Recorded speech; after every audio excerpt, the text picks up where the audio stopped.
pendidikan yang sesungguhnya. Pendidikan sejati adalah orientasi hati. Kecerdasan tidak bisa menjadi jaminan keberhasilan di dalam pendidikan atau tarbiyah. Betapa banyak orang mengeluh karena kenakalan seorang yang cerdas.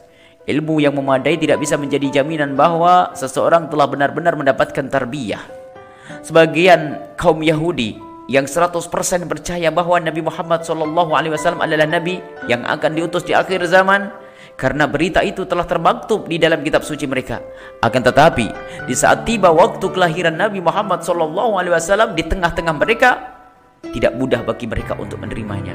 Itu bukan karena mereka tidak tahu kalau beliau itu adalah Nabi yang mereka nanti-nanti, tetapi karena ada yang salah di dalam tarbiyah, sehingga ilmunya pun tidak membantu mereka untuk menginsafi keberadaan Nabi Muhammad SAW sebagai Nabi. Kesalahan tarbiyah tersebut menyebabkan kekosongan hatinya dari sifat-sifat insaf, dan akhirnya datang penggantinya sifat takabur dan dengki kepada Nabi Muhammad SAW. Medan tarbiyah adalah di dalam hati, dan karena tempatnya adalah hati, sulit sekali untuk dideteksi penyakit-penyakitnya. Yang terlahir dari tindak tanduk ini hanya pancaran dari apa yang ada di dalam hati. Tidak mudah bagi orang yang melihat pancaran itu untuk membedakan apakah itu pancaran yang sesungguhnya atau palsu. Dua orang yang memakai baju yang sama, bisa saja yang satu berniat menutup aurat dan berdandan untuk bertemu dengan sahabat, sementara yang satu lagi hanya untuk menuruti hatinya yang penuh kesombongan atau karena meniru model seorang terkenal dalam kemaksiatan. Maka hakikat tarbiyah itu adalah membenarkan jalinan kita kepada Allah Subhanahu wa taala dan sesama manusia menuju esensi jalinan yang tertuang di dalam kalbu. Pergeseran nilai secara perlahan sering terjadi di dalam hati kita tanpa kita rasa, namun tiba-tiba hati kita telah berubah dan subur dengan penyakit-penyakitnya.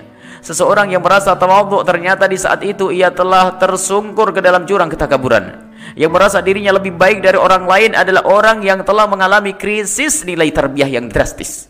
Oleh sebab itu, para pakar tarbiyah yang sejati dalam terapi pengobatan penyakit hati, di samping menyuruh para siswanya untuk sering mendengar wejangan-wejangan kerohanian, tetapi mereka juga melatih siswanya mujahadah dan riyadhah, memerangi hawa nafsu. Bahkan tarbiyah dan terapi seperti ini lebih mereka dahulukan daripada ilmu itu sendiri. Sebab ilmu yang tidak dibarengi dengan tarbiyah yang benar hanya akan menjadikan hati penyandangnya semakin kotor. Kesadaran seseorang akan kelemahan dirinya adalah kunci keberhasilan dalam tarbiyah. Bahkan tidak banyak artinya sejuta petuah bagi orang yang tidak merasa dirinya perlu kepada petuah. Introspeksi dengan selalu mewaspadai tercemarnya hati dari penyakit-penyakitnya adalah upaya menghadirkan sifat-sifat terpuji. Orang yang menginginkan tarbiyah akan selalu membuka hatinya untuk menerima apa saja yang menjadikan dirinya baik.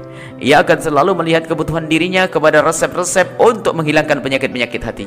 Kesadaran yang ada dalam dirinya akan kebutuhannya terhadap resep itu adalah kunci keberhasilan. Ia tidak sibuk mencocok-cocokkan resep itu untuk orang lain, menjadikan dirinya objek utama. Yang dituju pesan-pesan moral adalah kesiagaan di dalam menerima tarbiyah. Wallahu a'lam bishawab.